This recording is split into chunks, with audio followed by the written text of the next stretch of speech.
Bismillahirrahmanirrahim. Alhamdulillahi Rabbil Alameen. Wa sallallahu wa sallam wa barak ala Sayyidina Muhammadin wa ala alihi wa sahbihi wa sallim. Rabbi shrah sadri wa yassir li amri wa hlul 'uqdatan min lisani yafqahu qawli wa sallallahu wa sallam wa barak ala Sayyidina Muhammadin wa ala alihi wa sahbihi wa sallim. Assalamu alaikum wa rahmatullah. Hope everybody is doing well. So inshallah, we're going to spend a little bit of time just talking tonight about preparing for Ramadan. And the way we're going to structure it is we'll first start by talking about the virtues and the benefits of the month of Ramadan, just to kind of help get our mindset refreshed a little bit, since obviously it's been about a year. And then inshallah we'll go ahead and talk about some of the goals of this blessed month, and then some of the spiritual work that we should try to intend as we get into this month. And then we'll finish off with the fiqh, kind of a very high level overview of some of the rules of the month of Ramadan and of fasting. And then we'll have time for question and answer, bi'idhnillah. Alhamdulillah. So one of the most important things to remember about the month of Ramadan is, while it's a month of fasting, there's a lot more that's going on in the month of Ramadan as a means to try to draw the believer closer to Allah subhanahu wa ta'ala. As we know that the Prophet ﷺ told us that when Ramadan enters, when the first night of Ramadan enters, Allah subhanahu wa ta'ala locks up the shayateen and the jinn. And He locks up hell entirely. He locks up Jahannam. And the Prophet ﷺ told us that no door of hell is left open. And he says then, He opens all of the doors of heaven, and not a single door is kept shut of Jannah, of heaven. And that there's a caller that calls out that tells those people who are seeking good to come forth and to encourage them to do good, and those who are seeking the opposite of good to do something wrong, to stay back. Right? And then the Prophet ﷺ told us that it is a month in which Allah subhanahu wa ta'ala saves a lot of people who may have originally been going to the fire from the fire. And so the first thing the Prophet ﷺ is telling us here is it is a month in which the forces that pull us towards our angelic nature, the heavenly nature that's inside of the human being. Remember that Adam alayhi salam, our father Adam alayhi salam, was created to be in Jannah originally. And so those doors are all open. That pull should be happening. That magnetic pull is happening. And the lower forces which pull us towards our lower self, our nafs and the shayateen that are present, those doors are closed. And so we now have to know, okay, it's really up to us how we're going to approach this month, because Allah is making it a lot easier. He's saying, I'm going to make it easier for you to stay away from your desires, and I'm going to make it easier for you to do what's right.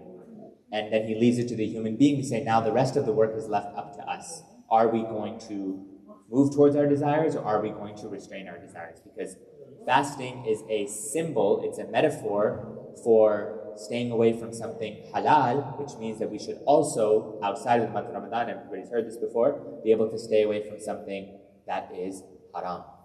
And so it is a month, the first thing to note is a month in which the spiritual himma should start to increase, because Allah actually makes it easier for us to get closer to Him by facilitating the opening entirely of Jannah and completely closing out the doors of hell. And then the Prophet ﷺ also told us that it is a month of immense forgiveness. And this is not to be underplayed, that every single day in the month of Ramadan, from the minute the month enters, there is mercy that is being distributed throughout the heavens and the earth. And there are angels that are asking forgiveness for the believers simply because the believers are fasting. And the Prophet ﷺ told us that in this month, 5 blessings are given to his ummah that were not given to ummahs before. The first blessing is that on the first night of the month of Ramadan, Allah gives a special gaze, a special nadar to this ummah. And it is mentioned in other narrations that the one who gets this gaze will not be in a state of wretchedness after that. Secondly, that the smell that you accumulate while fasting, right, kind of towards the end of the day, that Allah actually likes that smell. It's more beautiful to Him than the smell of perfume or musk. Third, as we mentioned, the angels are making repentance for the believers while you and I are fasting. The The angels are observing the fast and they're saying, Astaghfirullah al-mu'mineen al-mu'minat, Astaghfirullah al-mu'mineen al-mu'minat, literally seeking repentance for the believing men and women. And so again, they're helping us out in this journey. And then the fourth, as we mentioned, similar to the other hadith, where Allah is actually telling and commanding heaven to prepare itself for the believers. And there's people in this month who may not have been going towards the direction of heaven. Their life will change completely, and they will start going towards that direction. That's what it means when we say the doors, when it's mentioned that the doors of heaven are open and the doors of hell are closed.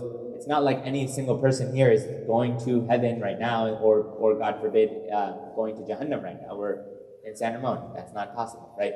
But it means that the correction happens. Someone is maybe headed in one direction, the door is open, there's a magnetic pull that's pulling the human being in that direction, and now the life starts to change.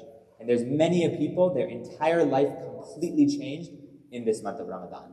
That they were headed toward in a very, very, very wrong direction. Maybe they were caught up in doing something majorly haram, whether it's drugs or partying or alcohol or whatever else it might be, and then the direction shifted. And the one thing to note here is that if Allah is being very, very merciful in this month, for us to be merciful with ourselves, and especially our children and our family members.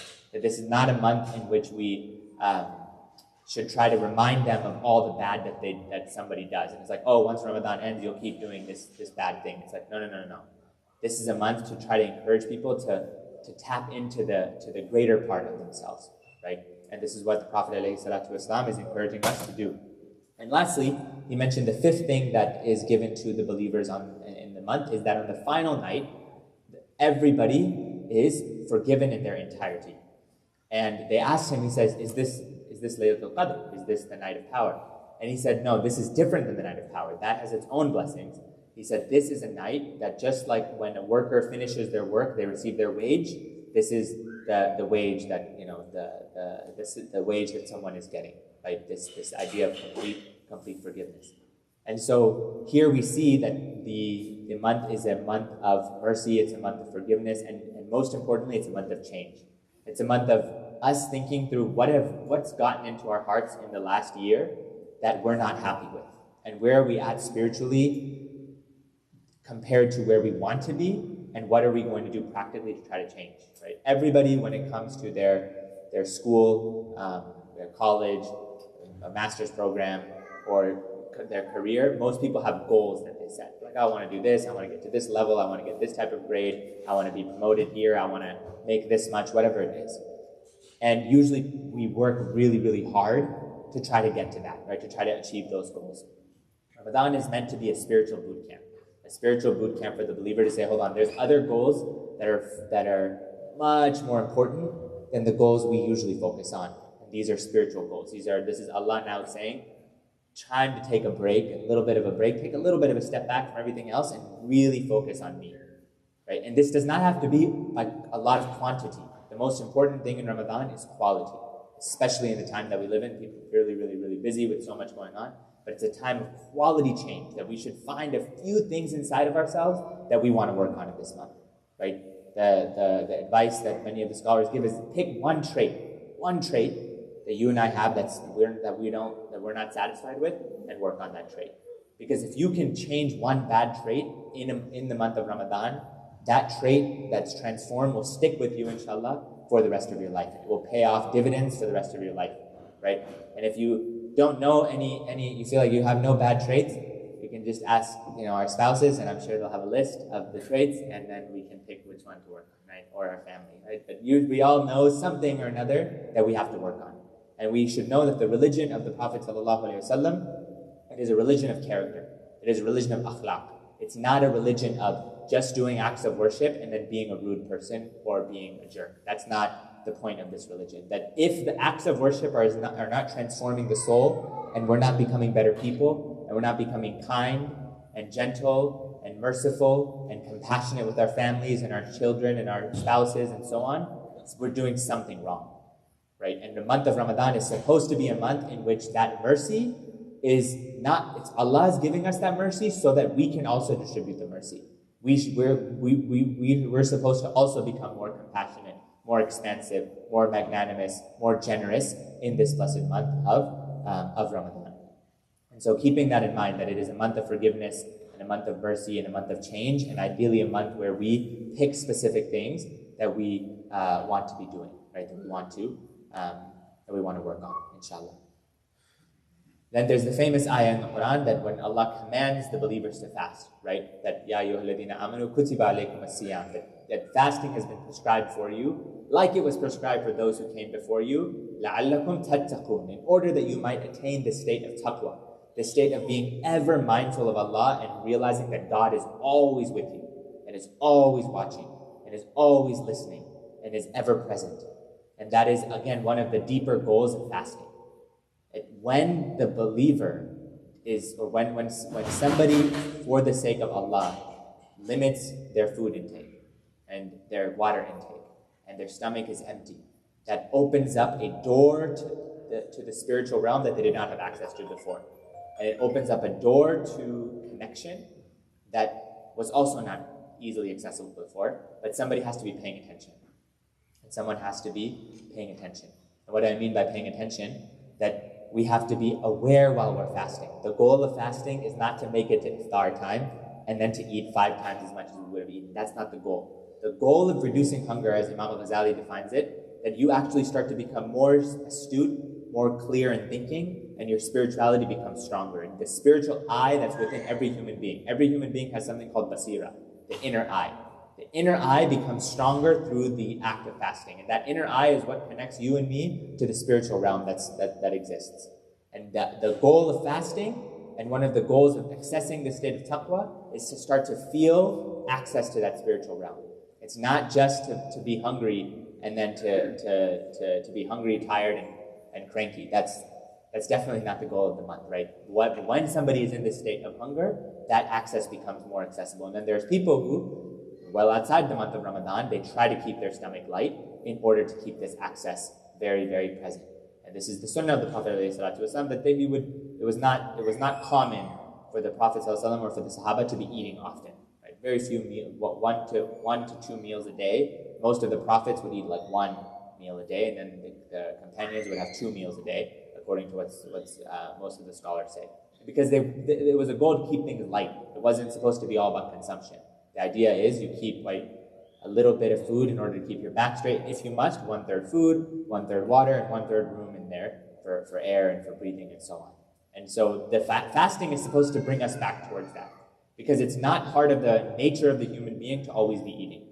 It's part of the nature of Western society to always be eating and snacking and fast food and so on, but it's not part of the nature of the human being to always be eating. And you'll notice a difference in your spiritual state when food becomes a primary focus, because the idea of you are what you eat is very, very present in our tradition. And so it's very closely linked to taqwa. And one of the ways to identify how you and I are doing with our state of taqwa is, on one hand, you have heedlessness, right? Just kind of not being aware of God and constantly slipping up and falling into things we shouldn't be falling into. And the other end is the state of taqwa, which is, you can be defined as being really, really careful about staying away from wrong and doing what's right.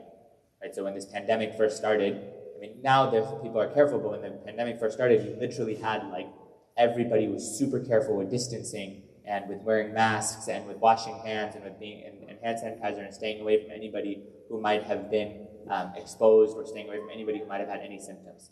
That is taqwa personified in one way, right? But taqwa spiritually is to do that level of carefulness, but with your deen. To be really, really careful. I can't watch this. That's going to mess my eye. It's going to mess my heart up. I can't listen to this. I can't say this. I can't go here. I have to be careful, right? That's taqwa. So on one end, we have heedlessness, which is not being aware, and the other end is taqwa. And then in the same spectrum, you have anxiety and you have tranquility. The more taqwa someone starts to attain, the more they get closer to this inner state of tranquility and peace. The inner state of feeling calm and feeling present with Allah is very much linked to tranquility. And then the more heedlessness that becomes present with somebody, the more restlessness that's accompanied. Constant restlessness, constant worry, constant stress, constant anxiety.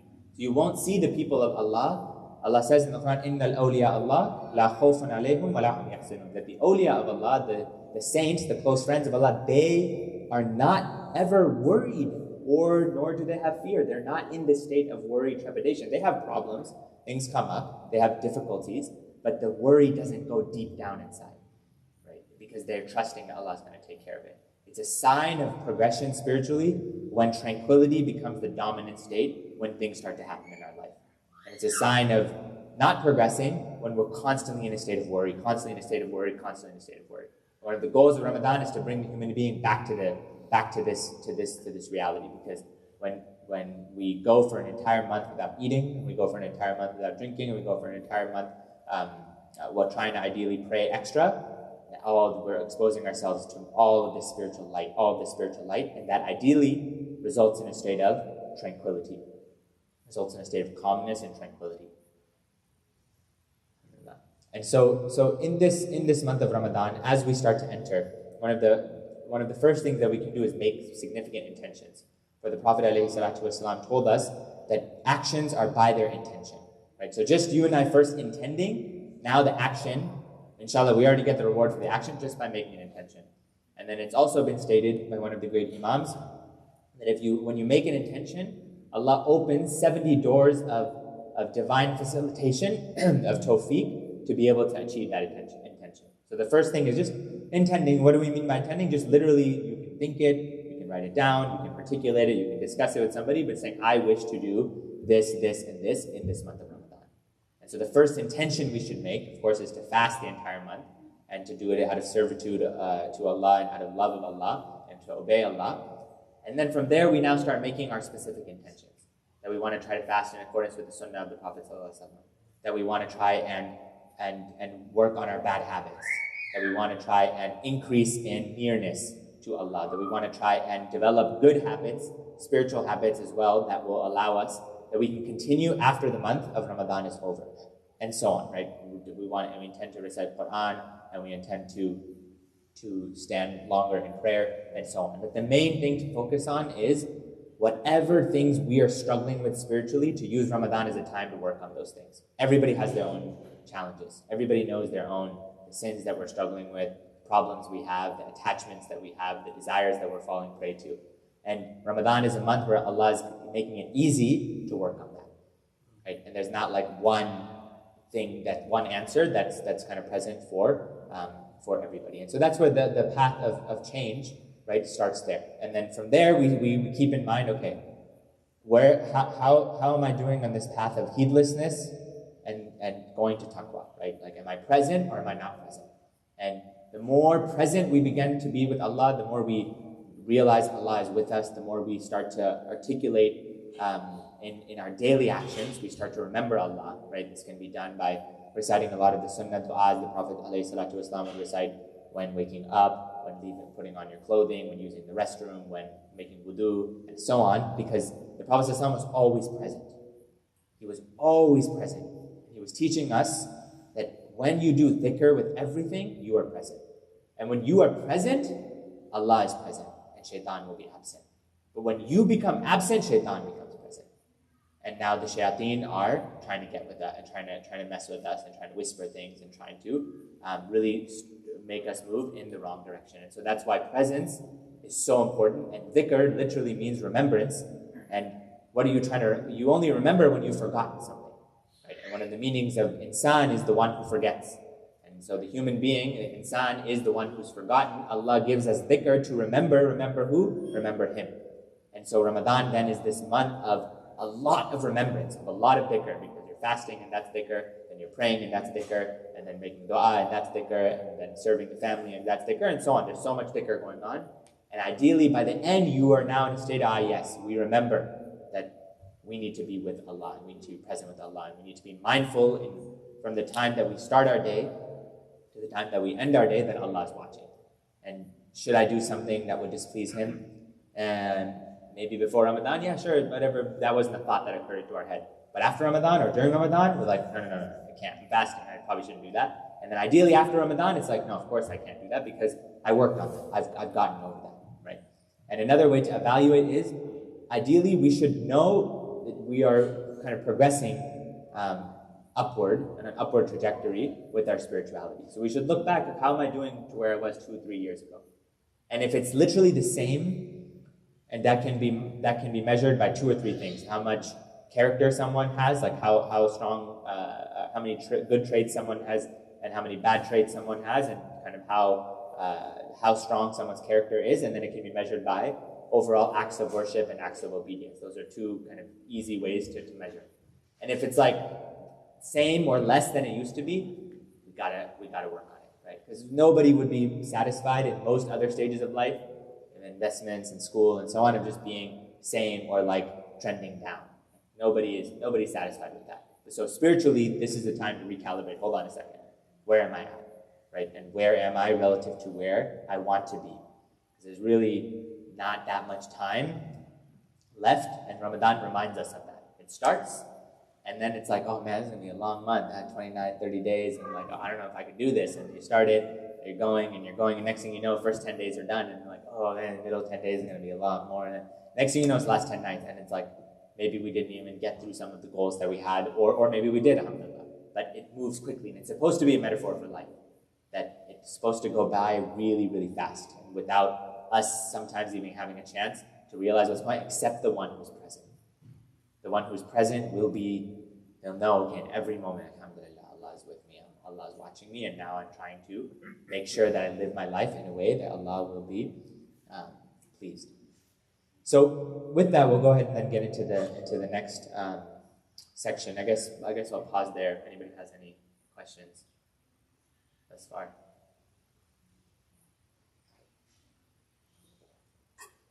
Nothing? Okay.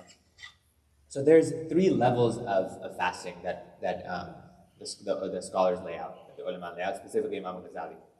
There's what's called the basic fast. There's the more advanced fast, and then there's the super advanced fast. So we'll start with the basic fast. The basic fast is literally not eating anything from when Fajr enters until sunset, not drinking anything, and then not engaging in conjugal relations. That's the basic fast. When that fast is when someone does that, they fulfill the basic fast, right? That person may have been angry and rude to somebody and but they fulfill the basic fast, right? That they did not let anything enter their body cavities, and they did not engage in relations. That's supposed to be easy, right? It's supposed to be okay. Everybody's supposed to do this, right? It's physically challenging, but there's no extra effort necessarily that someone is putting in beyond the basic level. But alhamdulillah, that fulfills the fasting requirement from a fiqh perspective. Then there's what's called the fast of the people who are they're actively trying to work on themselves spiritually. That is the fast of the limbs.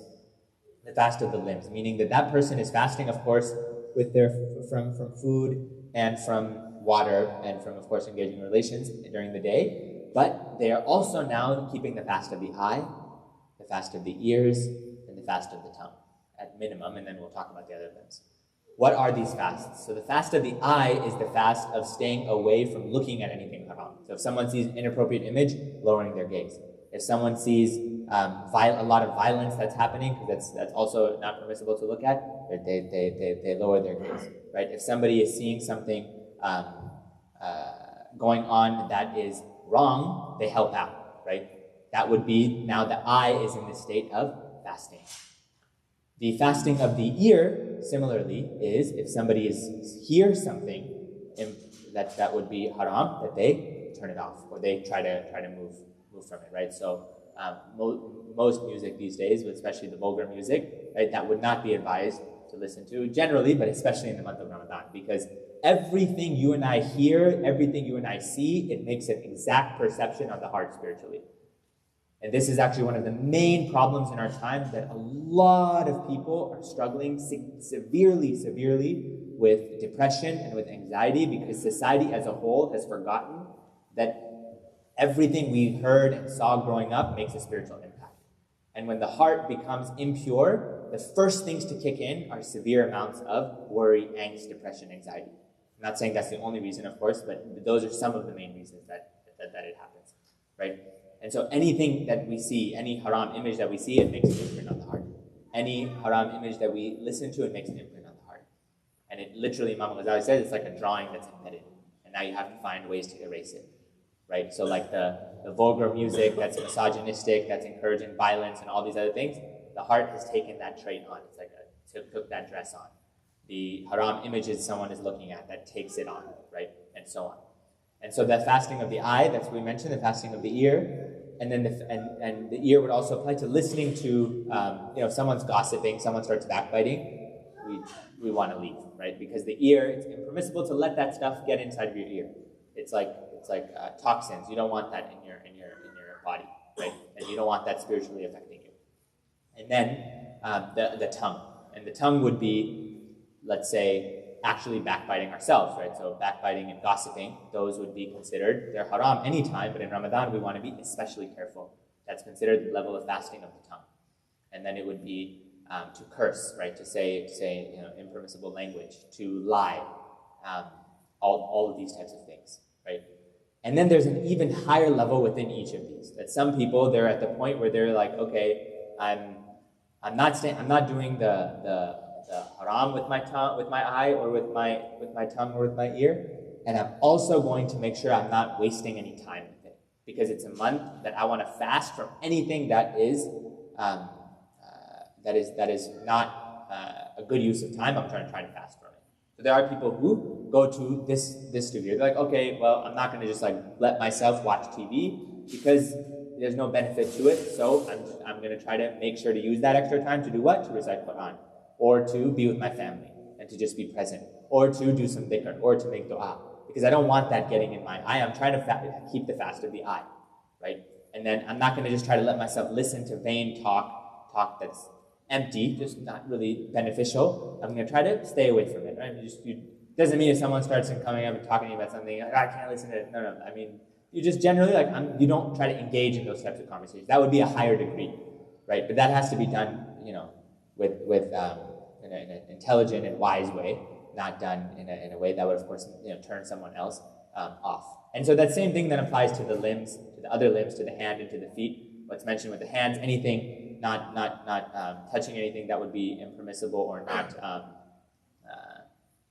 hurting anybody, obviously, physically, with your hands. And then with the feet, right, not walking towards anything or heading anywhere, or driving anywhere, that would be impermissible, or that would be haram to go to. And this is surprisingly a month in which you might have somebody who, outside of the month of Ramadan, is going to all sorts of haram places, right? But as the month of Ramadan kicks in, something happens, and they're like, no, I gotta stop. Right? I gotta stop. I knew many people like this in college, right? And it was like, no, Ramadan, nothing, no partying, can't do any of that. And so the feet got used to not going, and said instead of going towards the party, they went towards the masjid. And then that happened one day, and then the next day, and the next day, and then by the end, it was like, oh, I don't need any of that anymore. The person literally became transformed, and they're just like, well, I might as well just try to go more towards the masjid, because the transformation happened. Remember, the limbs are linked directly to the heart. Whatever the limbs do, the heart is going to be affected. And so if you train yourself to say, no, I can't do that, you just force yourself to say, okay, I'm going to the masjid every night. We'll keep it up after the month of Ramadan, right? Alhamdulillah, it's amazing to pray Salatul Taraweeh, but it's also very, very amazing to pray Salatul Isha every night in congregation, right? That should be habits that we start in Ramadan, and then we keep outside of the month of Ramadan, because you trained yourself already, right? And you're kind of in that rhythm, you're in that pattern. And so that is the at a high level, that is the fast of the limb. So that's the kind of the higher level, right? Someone is like saying, okay, I'm going to try more than doing the basics. And so each of us should pick one or two of these things we just mentioned and try to really, really carefully guard ourselves from them.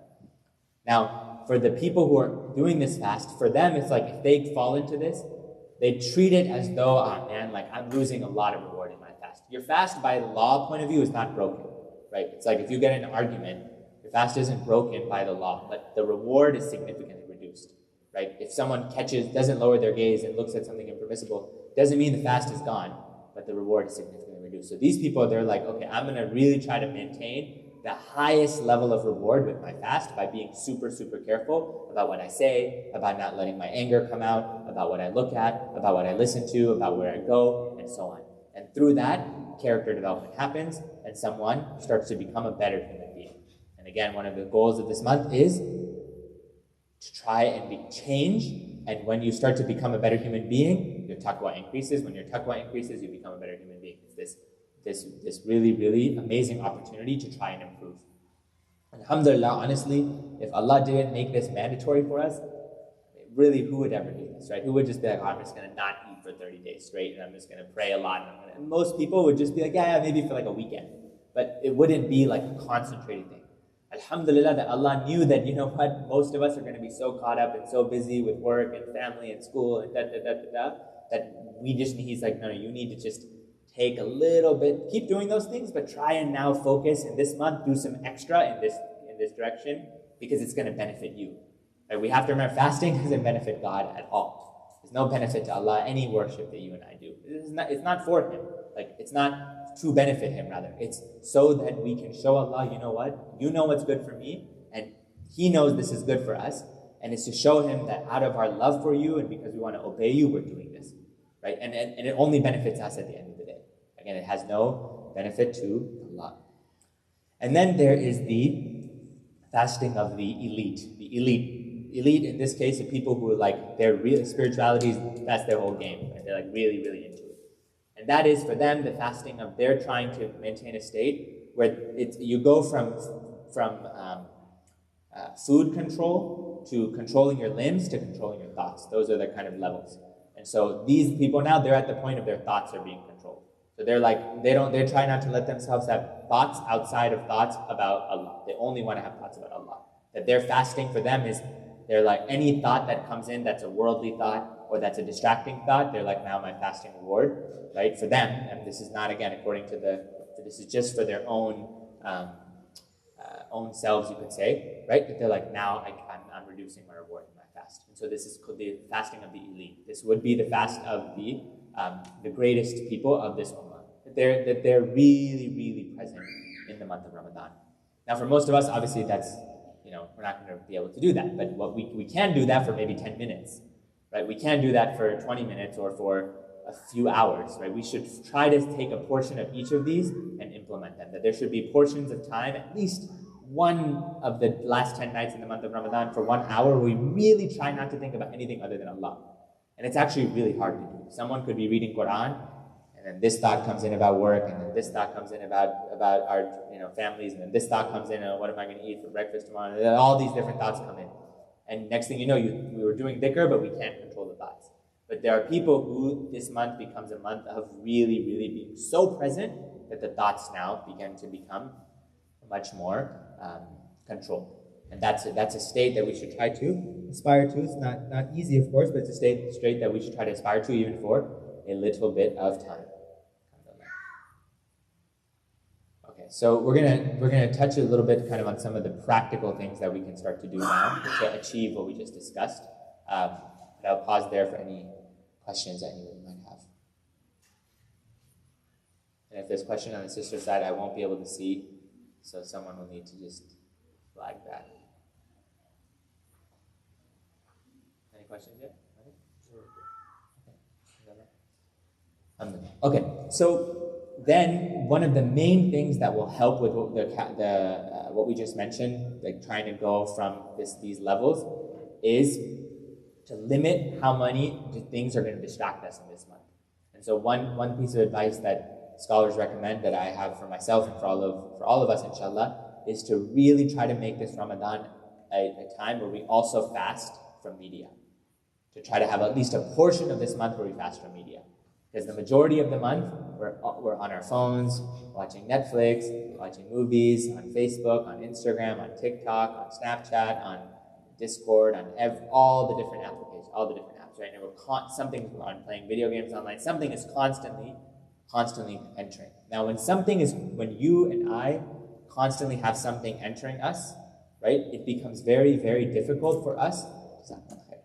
It becomes very, very difficult for us to be present with our own thoughts, because we aren't allowing ourselves to be present, right? I remember earlier today I was like thinking about something, and I was like, yeah, I should probably think about this.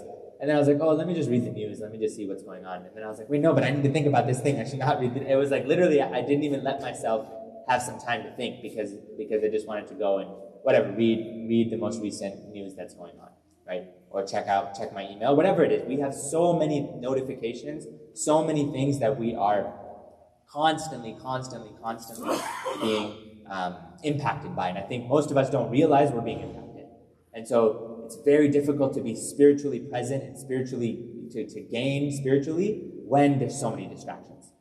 And so for ourselves and for our families, we should try to make a commitment. Okay, what level of media control can we bring to ourselves in Ramadan? For the people who want to have a more lofty goal, try to just turn the television off, and most of the extra time on devices. Obviously, communication and whatnot is important, but the extra time is off completely. That would be like a good aspirational goal to have, because it's not really a month where the angels are all coming by and whatnot, and then like we're watching CNN and like they're like, oh, this house I should probably leave, right? Like, well, I don't want to watch CNN. So these realities are taking place, and there's also people who witness these realities. They're so in touch with their spirituality that they're able to witness what's going on. But we're so distracted by everything that's going on, and by media being the primary distraction, that we are becoming out of touch with these things. We're becoming out of touch, and we kind of just do stuff ritualistically and formulaically, right? And so limiting media will have a major impact spiritually in this Ramadan. So try to kind of come up with some type of the three things, right? Television, social media, and then just general phone use. Those three things for ourselves and for our children. This is not, parents, one thing I would not advise is imposing this on your children and then not doing it yourself, right? So being, yeah, no, you can't do any of this, and meanwhile watching television and then doing this and scrolling on our own Facebook, but kids know TV, it's Ramadan, right? No. You have to walk the walk and talk the talk, right? So, or walk the talk, I should say. So that we want to make sure that we try to come up with some agreement as a family to say, you know what, let's all try to do this. And if we can't do it for 30 days, okay, try to do it for at least the last 10 nights, right? And at least at nighttime in the last 10 nights. The last 10 nights, for sure, the nighttime should not be a time where we're on social media and we're watching television and movies and so on. Because those are especially times, it could be the night of power, and the night where so you'll get a reward for 1,000 months of movies, right? Instead of 1,000 months of worship. I mean, we want to really be mindful of these things. And the more in touch we are with our spiritual side, the more in touch we will be at the end of the day with what matters most, which is the hereafter. And that's part of the goal of our life, is to slowly not be so obsessed with this world, and to try to be much more in touch with the next world. And so, the television, Netflix, that kind of all falls into one, Hulu, all the streaming services, yes, Disney Plus as well. And then the second one, right, our social media, and try to reduce that and come up with goals for ourselves. If we're like on it 2-3 hours a day, try to reduce it. And you'll see how much time we have, right? Sometimes it's like, oh, it's very, very difficult to do a whole khatam of Quran. Maybe it takes 30 minutes to recite 1/30th of the Quran, 1 juz of the Quran. 30 minutes is sometimes hard to find, but when you take media out, you're like, oh, I got 3 hours back of the day, right? There's a lot of time. Someone goes and recites like four khatams of the Quran because of how much time that they had back, right? That might be hard to do immediately, but it's so possible. And then what happens? Someone starts to realize the value of time. In Ramadan, when time is used wisely, outside of Ramadan, time becomes full with barakah. Because the blessings that started in Ramadan extend then outside of the month. And so if we already have a lot of these kind of basic things down that we mentioned, this is now something we should aspire to. It's slightly more advanced, but that we should try to aspire to it and reduce it. If we can reduce it. If we can eliminate it for the month, eliminate it. And that will have immense spiritual benefits, inshallah. So we'll go ahead, and I think we have about 15-20 minutes left before Isha, so we'll go ahead and get into some of the fiqh now of the month of Ramadan. I guess just pausing there again, any questions thus far? Okay, alhamdulillah. Actually, right before we get into the fiqh, we'll outline some of the special times in the month of Ramadan, like of the day, and kind of a good schedule that we should try to have. So ideally, that we should all try to be up in the morning at suhoor, right? At suhoor. It's very, very important. The Prophet said there is a special blessing in that meal, and it is a time when, we already know the time before Fajr per various hadith, is a time when dua is accepted, and it is usually the time of the Tahajjud, right, outside of the month, and in the month of Ramadan. But in the month of Ramadan specifically, it's the time for us to be eating the pre-dawn meal. And if we have gotten into a habit of eating at night and sleeping through that, we should try not to do it. That would be considered straying away from the sunnah of the Prophet ﷺ. It would not be considered something that is that would be recommended at all, right? That we're changing what the religion has asked us to do.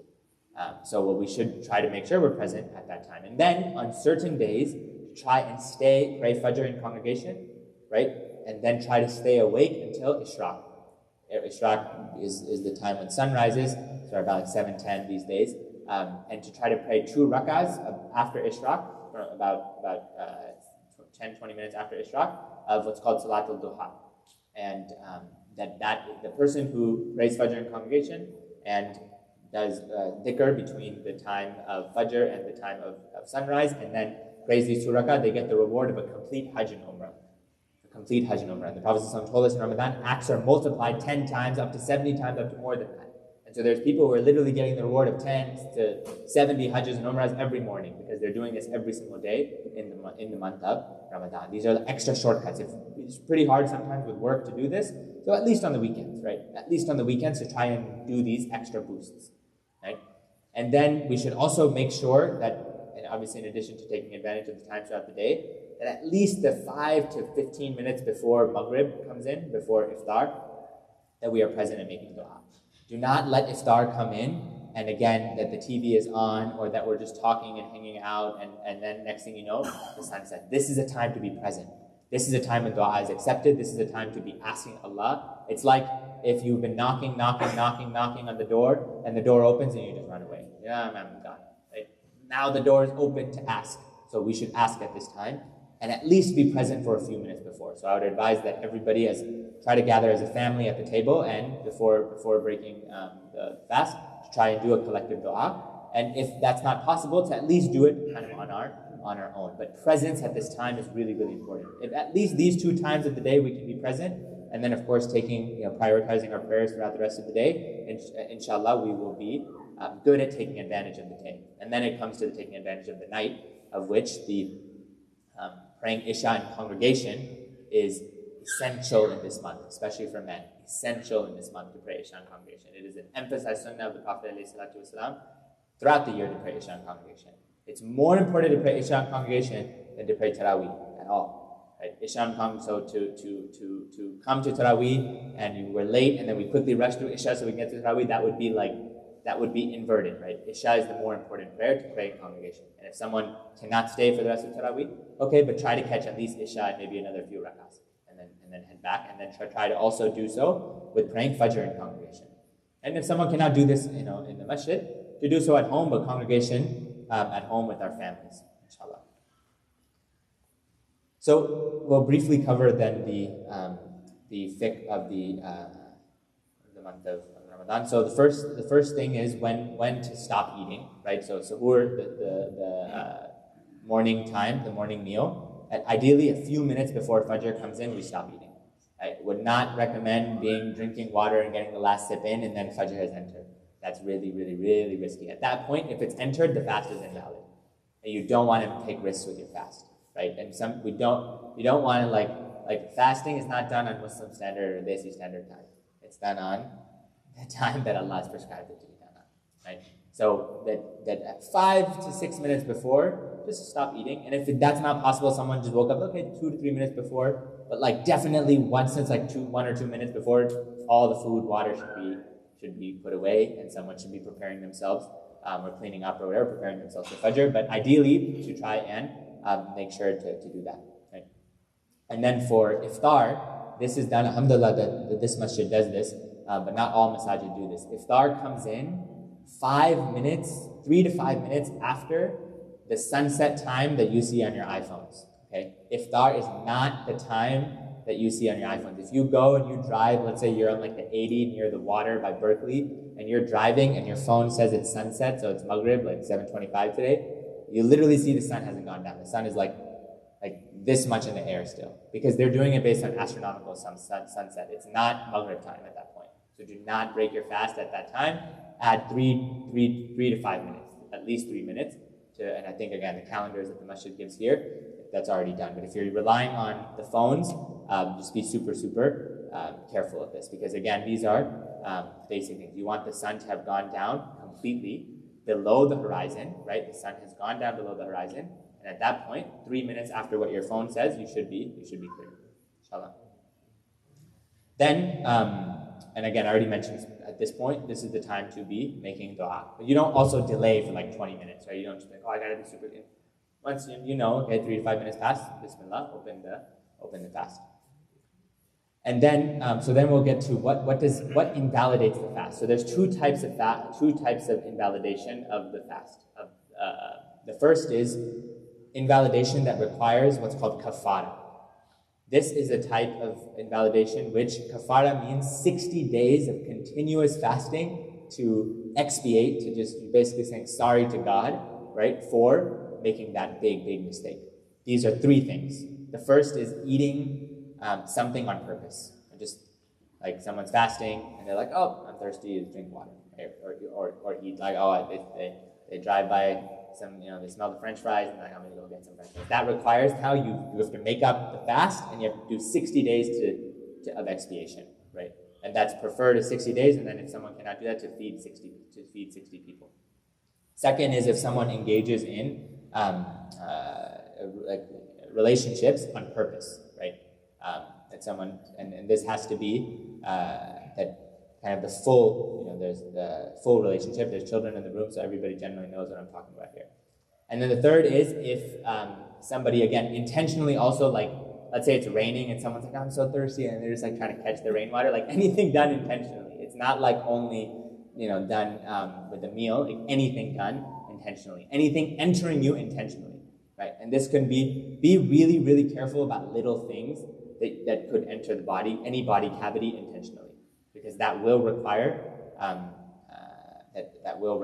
anything entering the mouth, I should say, that will require the 60-day expiation.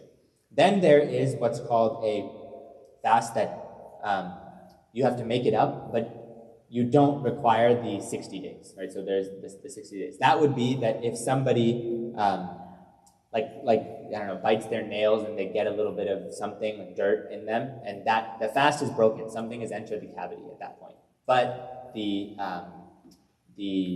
does not require expiation, right? The second is if somebody is making wudu or doing ghusl and is like rinsing, and then water goes down. You were sure water went down, at that point the fast is broken, but you're not required to make this through the 60 days. You just have to make up that one fast, but the fast is broken. And the way the law works there is you have to finish the fast and you have to make up the fast. So you finish the fast for that day. It's not like, oh, water went down and go eat a burger. It's like, no, the fast is invalid, but someone has to note that down and make it up, right? And then if someone is like forced to break the fast, right, like that inshallah will never happen, but God forbid if it did, it's important to know. If somebody has that intentional, so if somebody has let's say a wet dream, that's not the fast is not invalid at that point. But if it happens due to anything intentional, the fast is invalid, and someone has to make that fast up. But again, it does not require 60 days. And then anything else that enters the cavities of the body, right? It's required to make up the fast. But like eye drops and stuff like that are okay. But like nose drops that are going in, that could go in, that would be considered, at least in the Hanafi school, not ideal. So those are really the main rules. It's not like that complicated. Alhamdulillah, Allah has made it easy. The main other thing to note about traveling, at least in the Hanafi school, traveling when fasting is if somebody has set out for the travel before Fajr has come in. If you are traveling at 3 p.m. that day, you start the day fasting. You are fasting that day. Do not break the fast if your flight or whatever is at 3 p.m. that day. If you have set out before, this again, according to the Hanafi school, I don't know the rulings of the other schools, but you have set out right before the time of Fajr. So it's important. These rules, they take like 20 to 30 minutes to learn. But it's really important because entire fasts can be invalid. I remember somebody told me once that they thought if they didn't wake up for suhoor, that they didn't have to fast, right? It was like, well, you don't have to fast that day because they didn't wake up. And so then many days go by and Ramadan and just, didn't wake up, so I don't have to fast. So that would be, I mean, I can see where somebody might think that, but of course that's not correct, right? That fasting is happening regardless of if someone wakes up or not. But of course we should try to wake up because it's going to help us with energy, and it's a sunnah of the Prophet ﷺ. And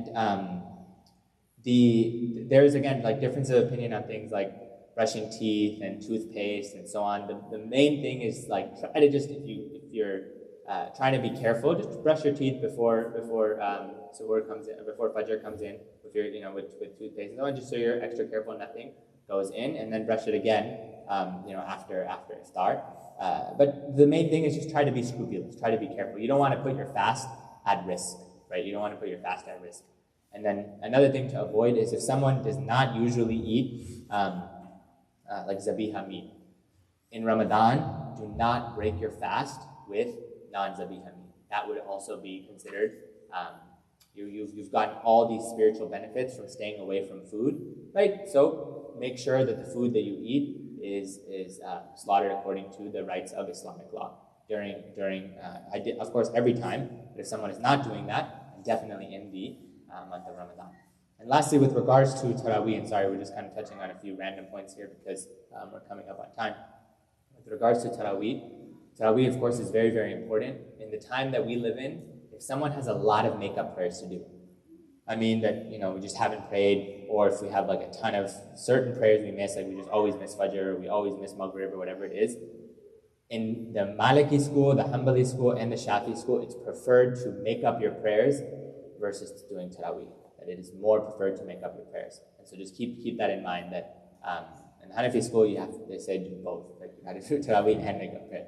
But you have to take, in the time we live in, Allah, this is not, this is just my understanding and what I feel like makes sense in the time we live in, that it's really, really prioritize the debts you have to do to Allah, because it's very difficult to find time throughout the year where someone is going to do like a few dozen prayers a day. It's very difficult to find time. So if you have a lot of Fajrs or a lot of other prayers to make up, prioritize making up those prayers. I would highly, highly, highly encourage prioritizing making up those prayers.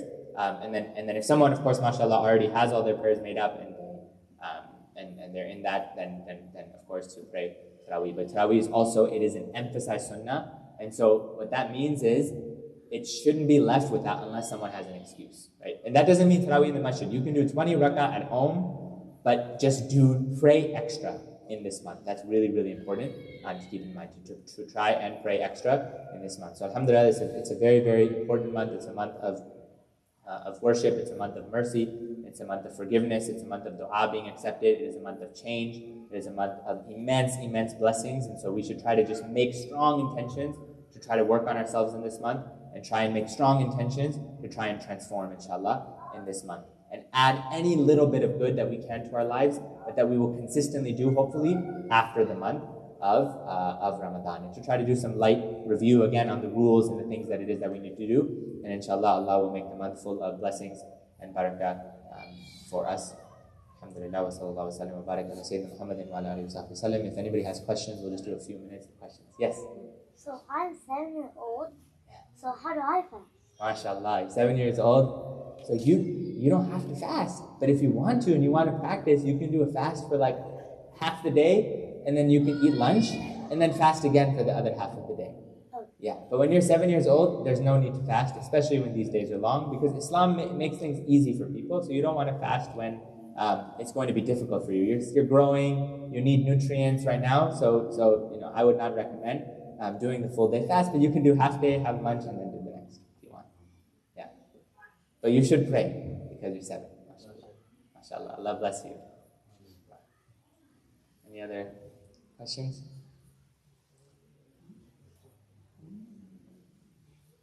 Right? Did you say you can have eye drops without? Yeah, eye drops are fine. Yeah, eye drops are okay. No fasting. Yes. Brushing with miswak is allowed. Brushing with the siwak is totally fine. Yeah.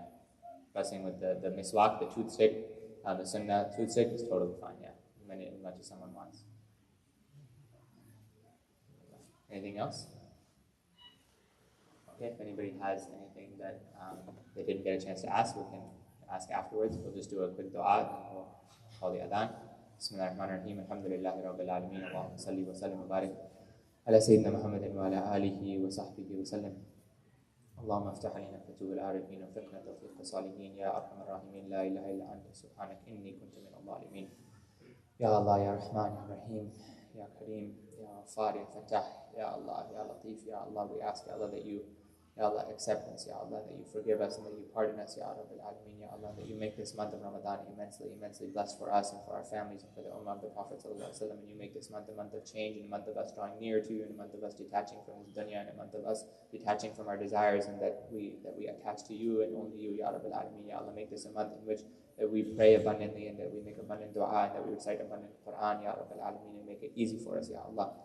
Ya Allah, please put nur in this month and openings in this month and barakah in this month for all of us and for our loved ones, Ya Allah, for all of the Muslims that are suffering throughout the world, Ya Rabbil Alameen, make this month a month of relief for the Muslims in Palestine and the Muslims in Afghanistan and Pakistan and in Kashmir and in Syria and in Yemen and in Myanmar and in Libya and in Iraq and in all of the other places, Ya Rabbil Alameen, Ya Allah, that the Muslims are suffering, Ya Arhamar Rahimin. Please help them, Ya Allah, Allahumma, Ya Allah. Please, Ya Allah, grant them immense relief in this month and make their fast easy for them, Ya Allah. Please, Ya Allah, make this a month that is full of barakah for us, Ya Arhamar Rahimin, Ya Allah, and a month of rahmah. Ya Allah, please make this a month in which you forgive our sins, Ya Allah, and that you draw us nearer and nearer to you, Ya Rabbil Alameen, Ya Allah. Ya Allah, we struggle, Ya Allah, we struggle in our lives, Ya Allah, we struggle to prioritize you, Ya Allah, but make it possible for us to prioritize you, Ya Rabbil Alameen. Ya Allah, we ask that you bless our children and our family members, Ya Allah, and the youth, Ya Rabbil Alameen, and make this month a month where they get closer and closer to you, Ya Rabbil Alameen, and protect them from the fitna that are present in this society, Ya Allah, and protect them and us from the fitna at the end of times, Ya Rabbil Alameen. We ask you for everything good that the Prophet ﷺ asked for, and we ask you for protection from everything evil that he asked protection from. Sallallahu alaihi wasallam, barik ala Sayyidina Muhammadin wa ala alihi wa sahbihi wa sallam. Alhamdulillah Rabbil Alameen. Alhamdulillah. Somebody can just do the adhan and then we'll pray, inshallah.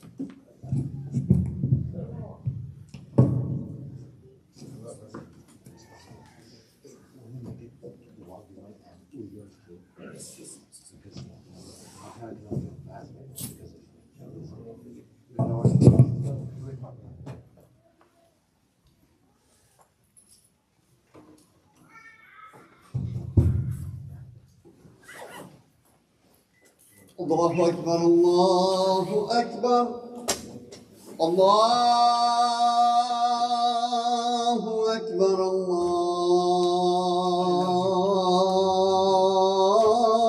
الله أكبر أشهد أن لا إله إلا الله